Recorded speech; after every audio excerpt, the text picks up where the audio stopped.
season of leaked tapes and doctored tape is usually the refrain we hear in these tapes. I just want to be sure. Is that your voice? Yeah, absolutely. Who are you speaking to? Where were you speaking? Yes, please. Hello? Yeah, Thunder. Yeah. Who were you speaking to and where was this? This is 5th April in my constituency, and I was doing an engagement with minors. When I became the parliamentary candidate in December, I started engaging stakeholders. So that was the engagement with minors, and a number of concerns were raised, and we were addressing it. I see. I saw in the video that the regional minister was there too. His MP for Takrady. Why did he have to be at Amenfi East with you?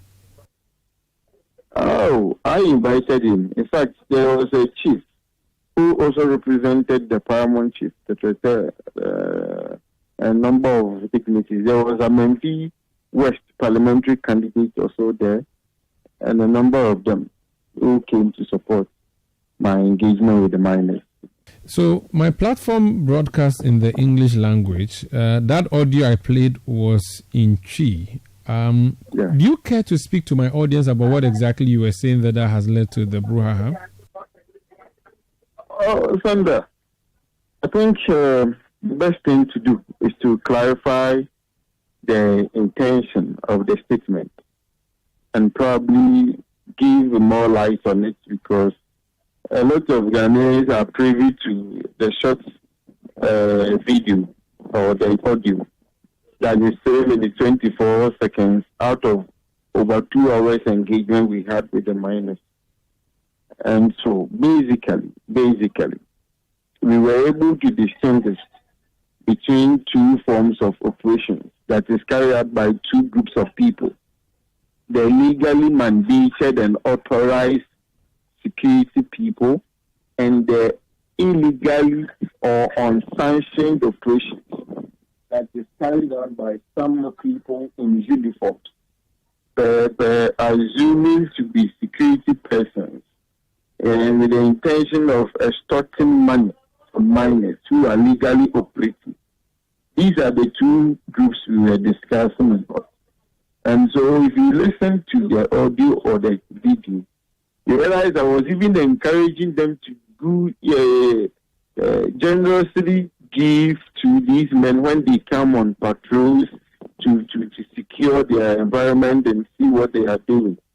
These people I was engaging are not illegal miners. They were not galamseyers. And so I have been taken out of context that I have incited galamseyers or illegal miners to beat up military men when they come to their site. And that is very unfortunate statement made by GH1 on the same video they have listened.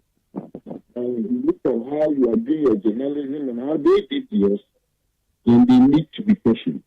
Probably they have a hidden agenda.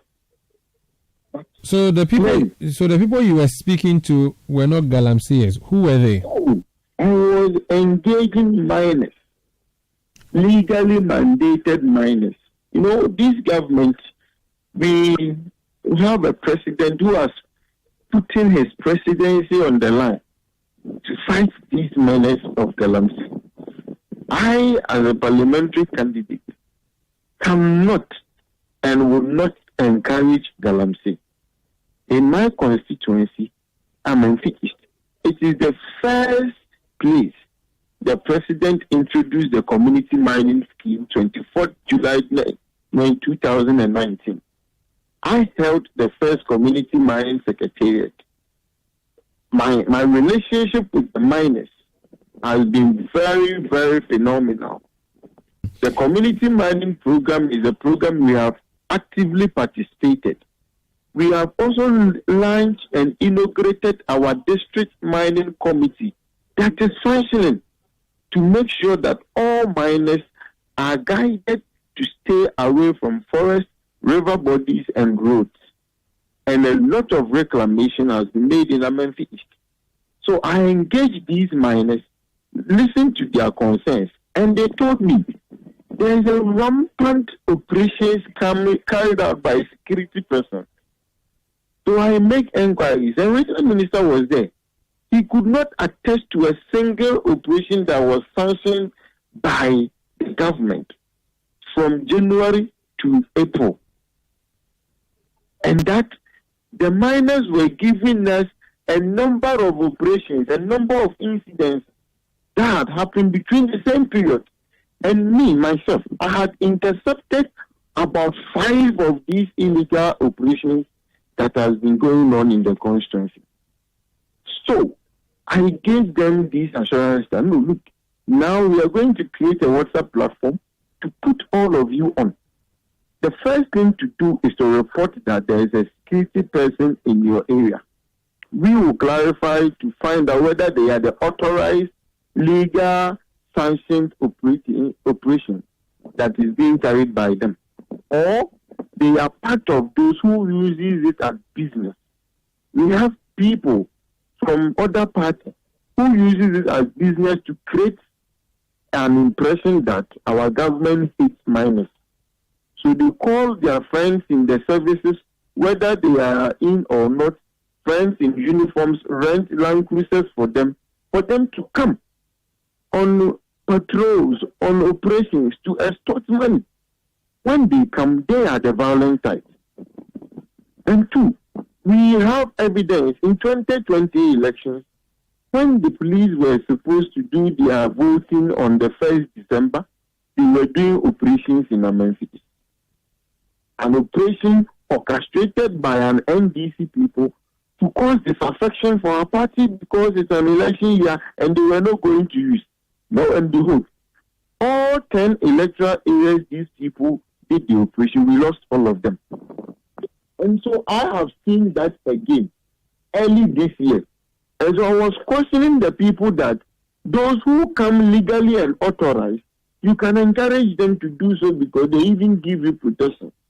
But those in uniform who are not authorized, who we don't even know they are men from the service or any other people that are not sanctioned to carry out these things, they are doing corruption. Okay, Mr. Frimpong, if I were a miner, and you've said that these are legal and not illegal miners you were engaging with, I don't know how we can prove that, by the way, but if you have a proof, I'll be happy that you can share that. However, if I'm on my site, how do I know which of the soldiers who have come there are authorized and who are not authorized? How do I know? I said something about a platform that you give them the opportunity to report. Even without that, I told you that I have held a community mining secretariat from 2019. And these people are miners who have their documents and all. We know them. I am telling you. Okay. So how would they know which soldier has been sanctioned to do this and who is not? Any soldier that is sanctioned to carry out authorized operations on mining sites will be given guns. Will be given guns.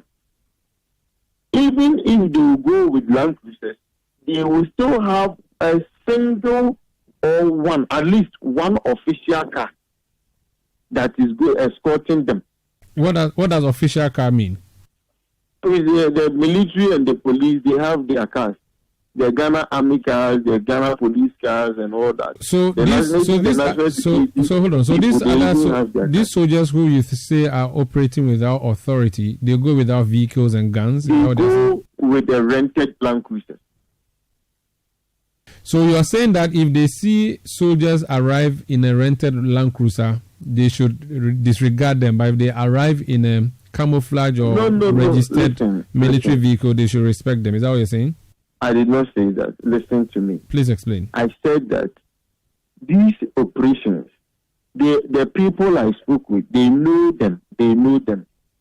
Okay? So if you don't know them, no problem. But the people I engage, they know those who are legally operating and those who are illegally operating. They know them. But more often, those doing these illegal operations are the rowdy type. They do it because they want to go fast so that they don't get caught. Last week, just last week, a group of men came to the constituency, reported to be national security operatives, arrested some minors, stood them at the police station, and asked the police to take care of them in their custody. They are going to arrest another group, so that means their car was full and that they cannot carry on another operation, so they come and place them at the police station. Ask the police to take custody of them. They are going for another round and come. When I was called, I went there and I asked the police, where is the entry of the people? What are their identities? Who are they? All they could say they are national security from Accra. I'm saying, so what? Did they leave you any number? They gave me a number. The number was wrong. No entry for keeping these Ghanaians at the station.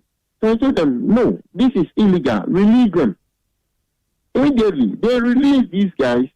And I am telling you, from last week up to now, those national security operatives did not come back. Mr. Frimpong, just a second. You went to a police station and authorized police officers who were detaining someone supposedly on the instructions of soldiers. You ordered them. I mean, the same thing. You ordered them to release these suspects in custody, and they did. I released them. You released them. You opened the cell gates, or you told the police to open it? They were at the station. They were just at the counter. I told them to come on. No, just a second. So you told the police that let these guys go, and the police did. Because the number the national security people even left was a wrong number. Which police station is this, please? I'm curious. Which police station is that?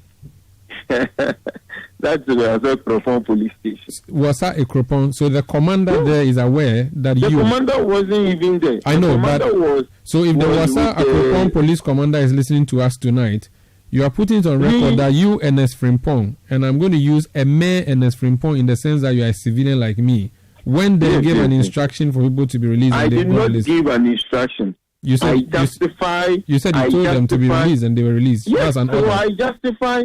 No. I justify why these men are not supposed to be kept. You are not there as a lawyer standing on their behalf. You are not there as a family member who is coming to sign bail for them. You came there as an instruction of what is happening. I'm just giving you an example. So a few things you are saying. You are saying to us that hold on a second. So let's just get a few things clear. You are saying to us tonight that there are military people engaging in illegal mining operations or mining operations who are not supposed to be there. You are also saying that there are national security operatives who are moving around, or persons who claim to be national security operatives moving around, effecting arrests, who are not authorized to do so. And you are also saying that if these miners see any of these people, they should not respect them. I'm just curious. A miner name one of your villages in your constituency. I'm not familiar with your area. Mention any random village. You are saying let me see. Yes, go ahead. Mention. Oh, any place. You mentioned a shosu or a shoe something. If does a miner then know the difference between a properly authorized military man and a military man who is not properly authorized? Can that person know that? Do they even know the ranks of military men? So, one, I gave you some items that a sanctioned operation, they always go with arms. I mean, this is your point. Where is it written that soldiers cannot show up? I mean, where is it written that if they come there, they must come with arms and also must be in police or military branded vehicles? Apart from that, I also made mention of a WhatsApp platform where they report for the necessary clarity to be given.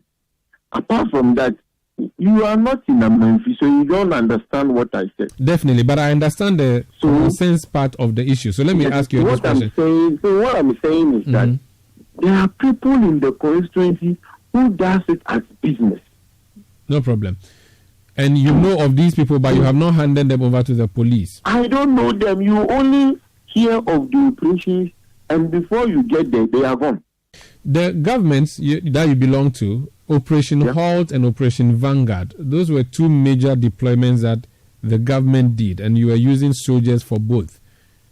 Are these still in are they still in I operation? know of Operation Hot. It's still in operation. But I don't know. I know of Operation Hot. Okay. But I don't know of Vanguard. So how would the people then know that these are operations? That is why I said that the government will not send people unarmed for operations. And there is no way Operation Hot will move with the team, and there will not be an official vehicle. Okay, the people who arrested... There is no way they will move. There is no way they will move without the knowledge of the original minister, who is the head of arrested. So if they show up with a gun, that means they are armed. It means they are legitimate. No. Sandra, you are making this difficult for me. Help me. I have given you 3 items. I know. The 3 things are: 1, there should be an authorization from the regional minister or government official. 2, there should be a vehicle. 3, there should be arms. Must it be all the 3, or there must be one of them? That is why I'm saying that you in Accra on CCTV, you may not know what we are saying in Wasa. But my people I spoke with, they knew what I was talking about. Okay. So what I also know in Accra here, even though I've not been to Amenfi before, is that you have said, and my tree is not good. Omubua Bonobi. Something to that effect. If they beat you, you should beat them back. You are inciting the people to beat up the people who come to stop them from engaging in mining activities. Can you explain that's what you said? I did not see the legally authorized and Mr. Frimpong. Legally authorized. How would they know this person is legally authorized? I have told you the No. You see. The members of the Ghana Armed Forces are uniformed officers. One of them was killed somewhere in the central region. Major Mahama Maxwell. We remember what happened. He was lynched by civilians who had a different interpretation for what he was doing there.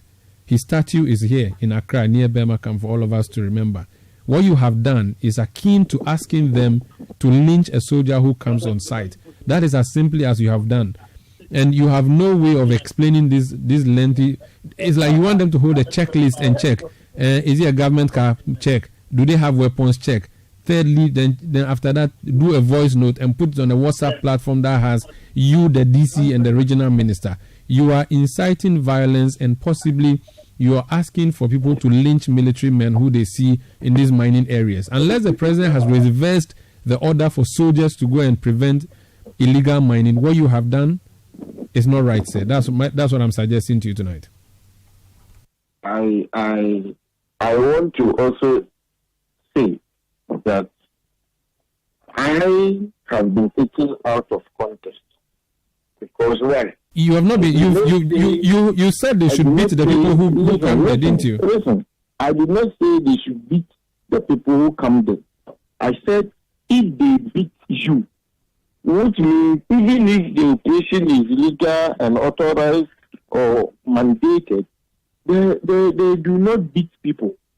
And so I understand that for the past 7.5 years, there has been a series of operations in the constituency. So if they beat you, beat them back. That you have said, haven't you? There has not been any single instance where a military or police officer or any officer in uniform has to beat somebody in Amenfi. However, you are saying, Mr. Frimpong, that if they beat you, beat them back. That's what you said. Thunder. Those unauthorized operatives, they come with a lot of these things. Let's not go around. Just one specific. You said that if they beat you, beat them back. You said that. Yes, I said that. Very well. It is in the audio. It is in the video. You want to be a lawmaker, correct? That's why you want to be MP for Amenfi East. Yes. Do you know that what you have said is against the rule of law and the dictates of democratic principles? You are also taking these things out of context. No. If you just confirmed that you said if they beat you, beat them back. And I'm just saying that, do you know? So if I beat you now, are you going to beat me back or you call the police? If you beat me, as what? Anything. If I met you on the street and slapped you, will you slap me back or call the police? Omar, this is a national television. Why are you doing this to me? Because that's what you did at the forum, which video is all over the place. You said if they are beaten, they should beat back. You did not say call the police. You said beat them back. You're actually advocating for chaos. That statement I made, it was in a context, and I've insisted on it. Do you still stand by that statement? These illegal people, we don't know them. So beat them back. Where will you find them and take them to the police station? Unless you make chaos, then we come and arrest them. Because when they beat you, they are gone. Where are you going to arrest them? Where are you going to report them? We don't even know their whereabouts. They are not official policemen. They are not even policemen. Or they are not even soldiers. So beat them back. So that, yes, that's what I said. You stand by that? You stand by those words? That is what I have said. I just want to be sure. I mean, 2 months on, you stand by those words?